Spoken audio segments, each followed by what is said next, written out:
Tell I us about do. the history of how this stuff kind of started. What were some of the first things that kind of came in as far as the processing? How did that appear? How did that evolve? Was there any malice involved in, getting some of these industries started? Like, let's talk about the history of this a little bit. That's a good point. I don't think it started out maliciously. I think that there are some people in the boardrooms that know what they're doing, but most people, we have the famous doctor. What's his name? Ansel Keys? Ansel Keys, who did his 7 country study where they cherry picked information, left a bunch of information out, different countries out, that basically said that, saturated fat causes heart disease. And then in the 1950s, starting with President Eisenhower and many others, all these people started getting heart attacks, but they blamed saturated fat. So we started, sending the message through the medical field, the government, through the food pyramid, that saturated fat was bad. And so the food companies, the big companies that started to conglomerate and get bigger, started to also send this message, put the stamps on the food. This is heart healthy.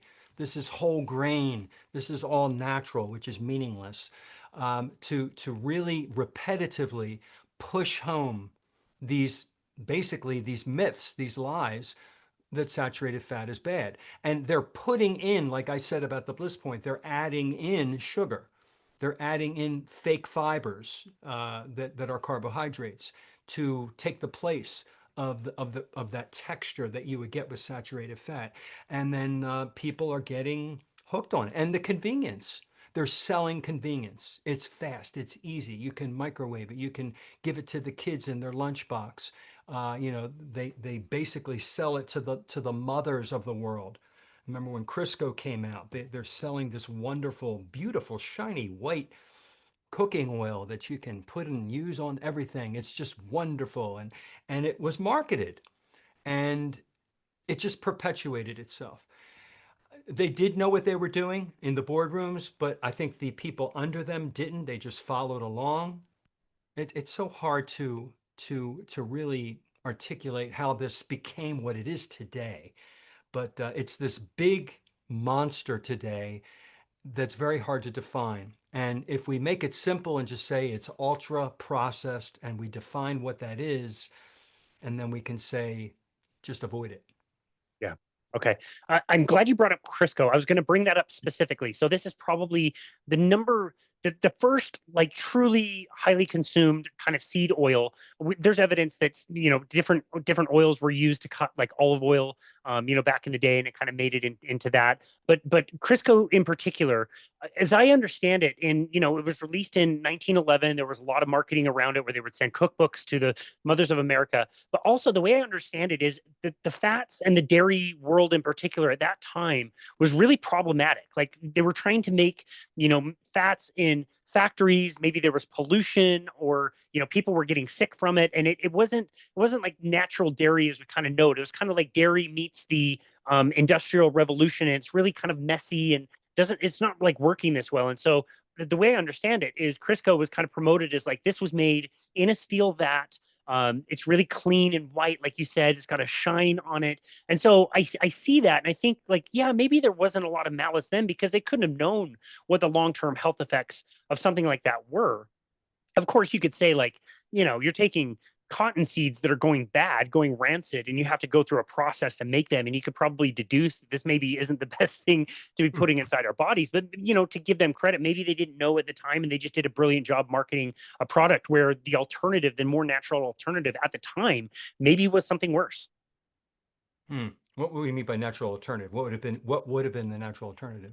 If I understand it right, it was like rendered tallow or lard or butter just wasn't like the best product at the time. Oh, And again, it wasn't like, your grandma churning butter at the farm and, it's clean and out in the open and whatever. It was kind of the transition of making that kind of stuff in a factory and that being problematic. Again, that's the way I understand it. I'm not sure if I have that perfectly, and I'm oh. not sure if that's something you've looked into. What they do to make seed oils, and this is that one of the steps is they deodorize it. Okay, because it's so rancid, it's so foul when all that ultra pressed heat to get that out of the seeds, and they use hexane to extract it, and then it reeks. It is the most putrid smelling odor, so they have to deodorize it. When you deodorize it, you can put that in a jar or bottle when it's all done. That can sit on a shelf for 10 years, 15 years, you open the lid, it is not going to smell bad because they deodorized it.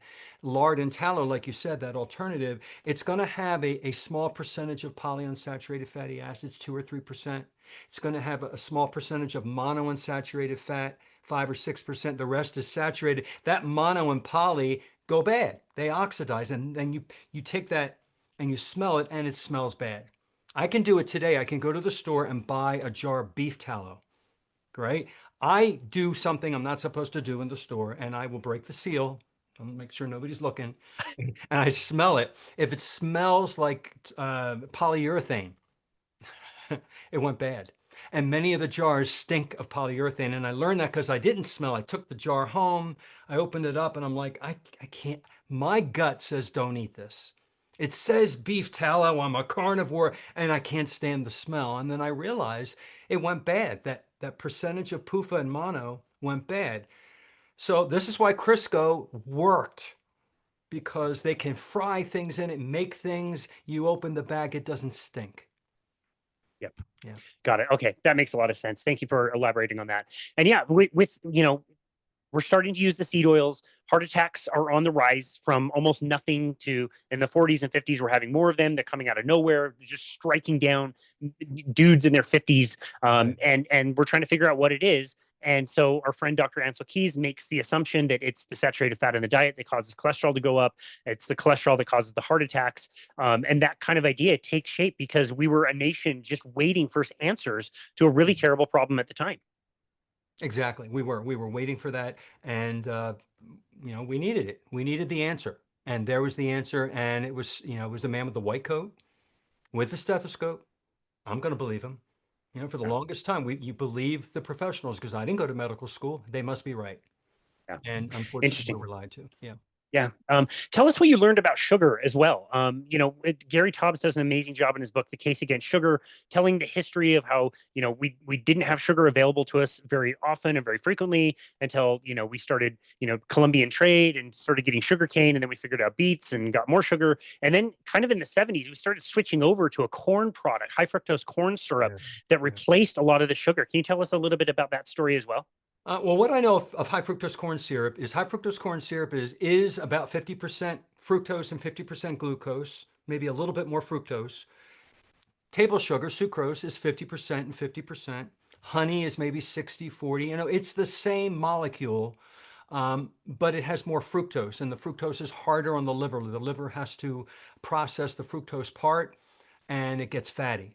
It's not healthy. It's almost like non-alcoholic fatty liver disease. It's cheap as could be. It's easier to transport because it's a liquid. They can transport that better. And so high fructose corn syrup ended up in all the sodas. And if you look at salad dressings, it's everywhere when you look at the ingredients. And I think that sucrose is a little better.